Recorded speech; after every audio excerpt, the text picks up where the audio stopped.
sometimes it's just silly. In the Hall of Beats, 50 million years ago, these giant creatures ruled the land, the sea, and the sky. It was the age of beets. I like the beets with the wings and little claws on them. Little tiny feet on these guys.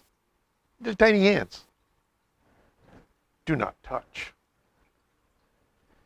So, last part of the last chapter.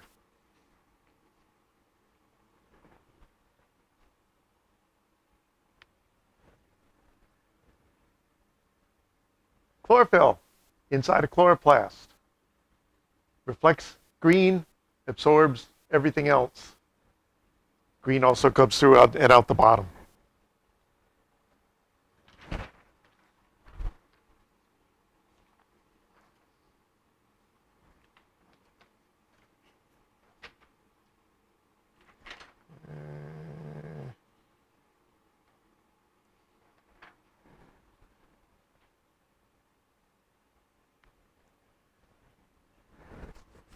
We're going to look at the process itself.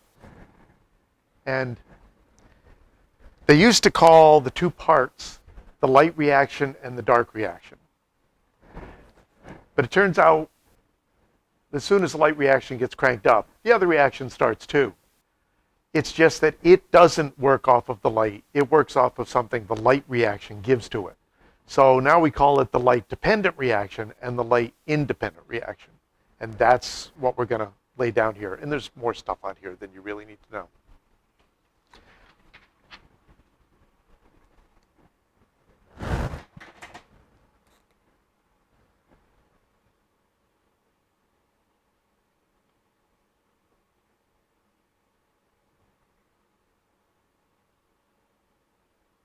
So the light-dependent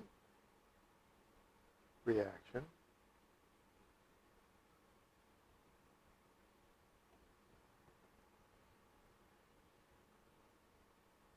uses water and the light. When we talked about aerobic respiration, I talked about how if you want to move electrons around, one of the great ways to move electrons around is with hydrogen. Little molecule picks up an electron, takes it someplace, pretty easy to tear it off of there because it's a little tiny weak atom. And so that's what the water is contributing. It's contributing hydrogens to this, the electron transport chain. Remember I said the bits also are mirror images? You end aerobic respiration with an electron transport chain. You start photosynthesis with an electron transport chain. In the same way as it happens in respiration,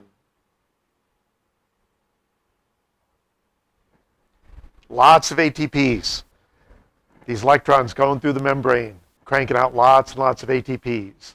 Now the water's given up hydrogen to allow this to happen. That leaves the oxygen to come out. So when photosynthesis produces oxygen, it's producing it on the first step. It's using water on the first step. Notice no carbon dioxide here yet.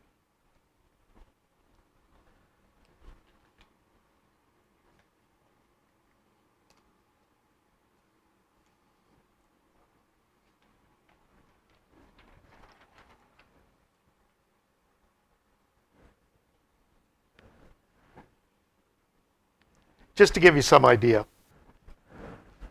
Chlorophyll doesn't work by itself, it works in clusters, where light comes in every wave peak, that's what they call it, a photon, every wave peak of the light that it absorbs bounces electrons around, and the electrons go into the middle cluster, and that's where the electron transport chain starts cranking out lots and lots of ATP.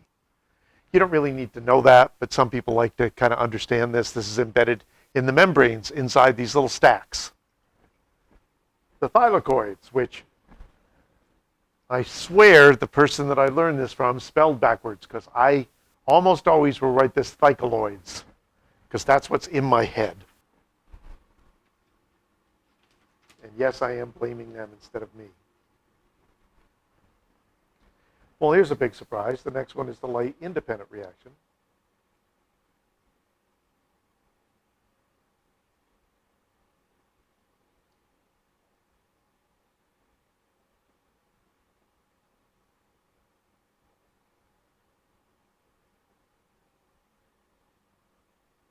This is going to use the ATP from the light-dependent reaction.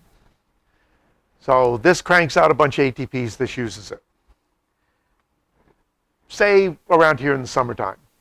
Sun goes down, 8:30, 9 o'clock. There's enough ATP built up to keep this part going till maybe midnight, right? Because it doesn't need light, but it does need the stuff that came from the light reaction.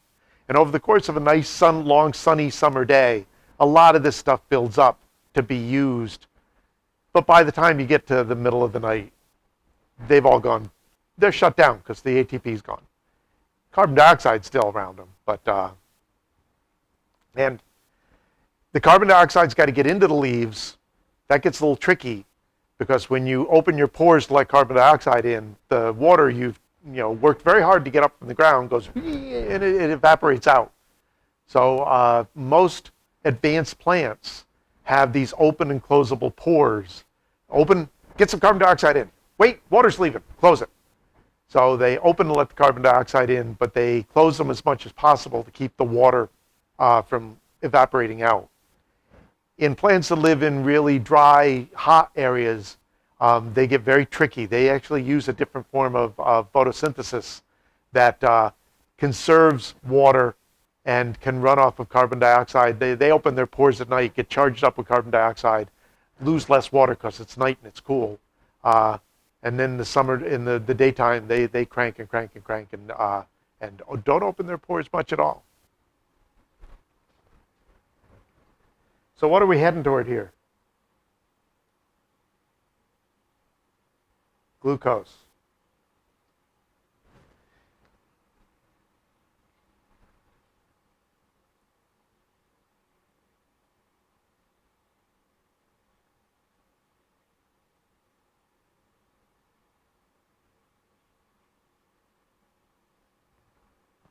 Just to kind of fill it in, there's a cycle. Remember, there's a cycle in the middle of aerobic respiration. And, oh, I got it in my hand. So the cycle produces half glucoses, and then those are converted into full glucoses. So remember, aerobic respiration starts with glucose, splits them in half, feeds them into a cycle. Electrons come out of the cycle and go into an electron transport chain. This is just basically the same thing backwards. As I said, because you're running backwards, the steps are not exactly mirror images. But this is the cycle. You don't really need to know this. But, oh no, this is the wrong cycle. Oh, no, yes it is. Oh yeah. Carbon dioxide coming in.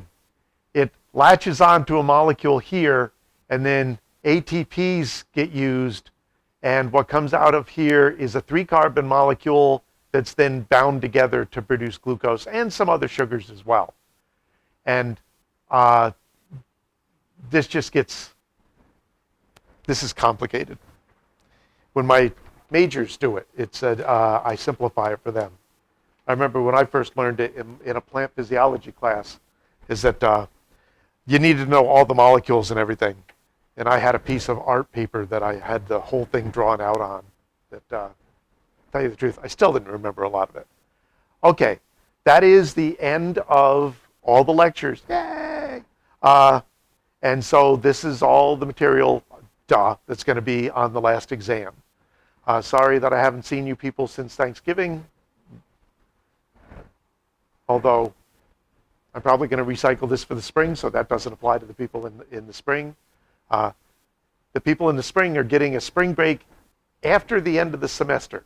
I don't know what the heck that means. I think it means that there's some way that they're going to be able to keep the faculty going, because we're giving you a spring break at the end. We're paying you for it. Come do something.